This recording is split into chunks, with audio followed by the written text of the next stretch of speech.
अभी चूल्हा पाक जकाँ इहो पाका भऽ गेल। एहिमे कनि आदी खसा दियौ, कनि इलायचीके बुकनी खसा दियौ।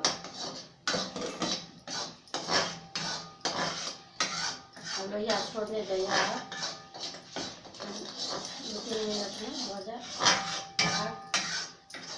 पाक सबके एके रंग हेतै, जेना लाइ, चूल्हा आ तिलबा, तीनों के पाक एक रंग हेबाक चाही। खाली हड़बड़ाएब नहि, ओरिया कऽ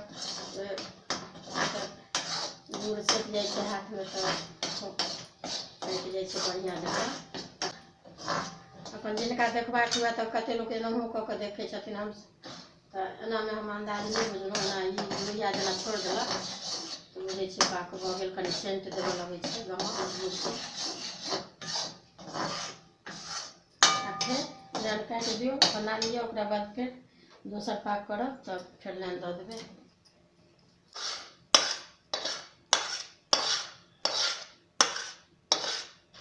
पूरा दऽ कऽ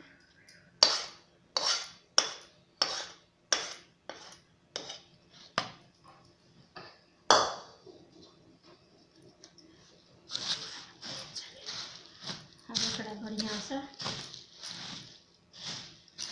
हाथ लऽ कऽ छुबैके कोशिश नहीं करब। छोलनी या झाँझ जे रहै वही सब मिला देबै पूरा। ओकरा बाद पानि भिजा कऽ हाथ में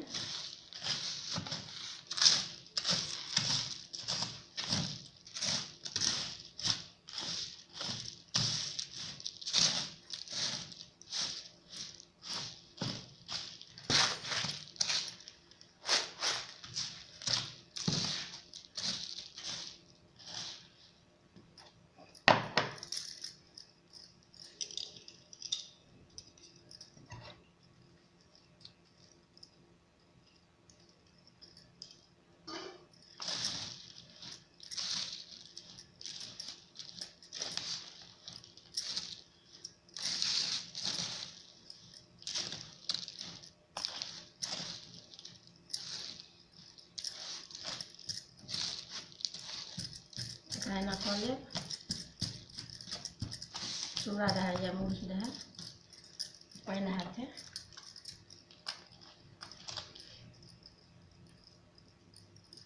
चूड़ा से मुरही आसान छै, एहिमे बेसी घबराइके नहि रहै छै। पाक धऽ दै छै तुरत्ते मुरही। अगर नहीं पाक अथी बन्है तऽ कोनो नीक कपड़ा साफ धोती या साड़ी रहै तऽ लगमे पहिले राखि लेब। अगर नहीं सम्हरत तऽ ओहिमे बान्हि कऽ अहिना कऽ कऽ दऽ देबै तऽ एकोटा अतराइत नहीं। लेकिन ओकरा एखन जेना रातिमे बनाएब तऽ भोरमे निकालबै तो बढ़िया से बन्हा जाए।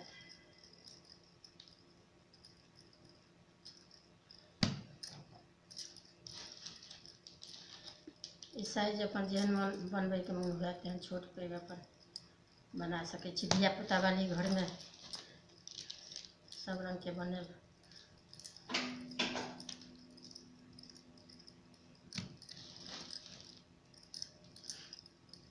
ई 250 मुरही में एहिमे 3 गो भेली गुड़ के ढेपा देलिए।